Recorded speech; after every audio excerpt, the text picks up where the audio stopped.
بلائے عقیدت پیش کر رہے تھے۔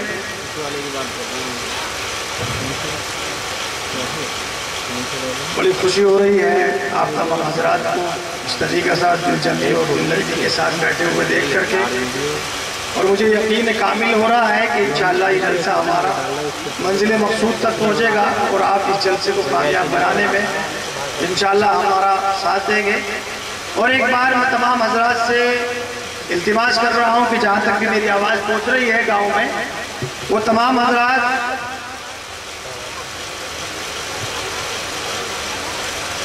کاموں سے تو فارغ ہو ہی گئے ہوں گے، مدرسے میں تشریف لے آئے ہیں، علماء اکرام دور دراز سے تشریف لے آئے ہیں، اور ان کے بیانات سے مستفیض ہو کر کے یہ ایسے پروگرام بہت ہی کم کبھی سال میں، اور اس جلسے کا اس مدرسے کا پہلا پروگرام ہے جس میں ہم تمام سامعین کو اور تمام گاؤں والوں کو آگے بڑھ چڑھ کر کے حصہ لینا چاہیے۔ میں گزارش کر رہا ہوں جہاں تک بھی میری آواز پہنچ رہی ہو، تمام حضرات پنڈال میں آ جائیں۔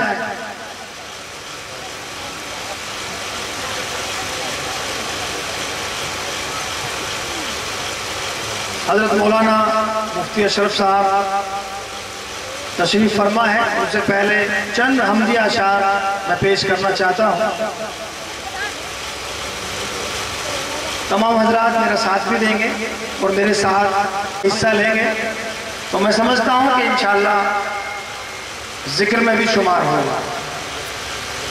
تمام حضرات میرے ساتھ حمد میں ساتھ دیں گے انشاءاللہ، اس کے بعد تھوڑا سا ماحول بن جائے گا۔ حضرت مفتی صاحب تشریف لا رہے ہیں۔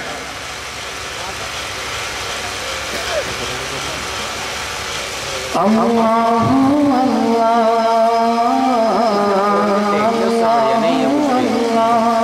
بولے سر، اللہ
انشاءاللہ ثواب ملے گا، اور ذکر کا ثواب ملے گا اللہ تعالیٰ کی بات۔ اللہ اللہ اللہ اللہ، بادل نے آسماں پہ لکھا اللہ اللہ، بادل نے آسماں پہ لکھا اللہ اللہ،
शबनम गिरी जो फूलों पे पड़ती हुई सना, शबनम गिरी जो फूलों पे पड़ती हुई सना, शबनम गिरी जो फूलों पे पड़ती हुई सना, शबनम गिरी जो फूलों पे पड़ती हुई सना, बुलबुल ने देख कर ये कहा अल्लाहू अल्लाह, अल्लाहू अल्लाह, अल्लाहू अल्लाह, अल्लाहू अल्लाह।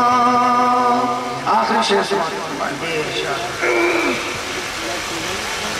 जब नज़रा के आलम में हो मौलाए उजागर, जब नज़रा के आलम में हो मौलाए उजागर, जब नज़रा के आलम में हो मौलाए उजागर, जब नज़रा के आलम में हो मौलाए उजागर, जब नज़रा के आलम में हो मौलाए उजागर, विरदे ज़बां ज़िक्र तेरा अल्लाहू अल्लाह, अल्लाहू अल्लाह, अल्लाहू अल्लाह, अल्लाहू अल्लाह। कहती है ये फूलों की रिदा अल्लाहू अल्लाह, कहती है ये फूलों की रिदा अल्लाहू अल्लाह, कहती है ये फूलों की रिदा अल्लाहू अल्लाह, अशजार के पत्तों ने कहा अल्लाहू अल्लाह, अल्लाहू अल्लाह। मोहतरम हज़रात, जैसा कि आप तमाम हज़रात वाकिफ़ हैं कि आज अक़ीदा और फ़िक्र की राहों में बेशुमार गलत फहमियाँ अहले इस्लाम और इस्लाम के अंदर पैदा कर दी। सादा लोग मुसलमानों और इस्लामी तालीम से नाशना मुस्लिम नौजवानों के दिलों में यहूदियत और ईसाईयत और मजूसियत को भर दिया गया है। और ये कोई नई बात नहीं है, ये तो अल्लाह के रसूल सल्लल्लाहु अलैहि वसल्लम के ज़माने से ही चला आ रहा है। लेकिन आज मुसलमानों के अंदर ही कितने फिरके जन्म ले चुके हैं जो कभी तौहीद को रिसालत में और कभी रिसालत को तौहीद में गड़बड़ करने की साजिशें कर रहे हैं, जो अज़मत सहाबा को पामाल करने की कोशिशें कर रहे हैं, जो कभी हज़रत अबू बकर, कभी हज़रत उमर, कभी हज़रत उस्मान और कभी किसी को, कभी सहाबा की जैसी शख्सियतों को मजरूह और मलऊन करने की कोशिशें की जा रही है। तफसील का मौका नहीं है, खुलासा यह है कि आज हर चार जानिब इस्लाम और अहले इस्लाम पर यलगार है। इन तमाम चीज़ों के खुलासे के लिए हमारे स्टेज पर जनाब हजरत मौलाना मुफ्ती अशरफ साहब मौजूद हैं, जो अजराड़े से तशरीफ लाए हैं। अल्हम्दुलिल्लाह इनकी निस्बत बहुत ऊंची है, बड़े इदारे से तशरीफ लाए हैं। मैं तमाम हजरात से निहायत इल्तिमास करूँगा हजरत मुफ्ती साहब को कुर्सी पर बुलाने से पहले कि तमाम हजरात उनके बयान को बगौर समाअत फरमाएं।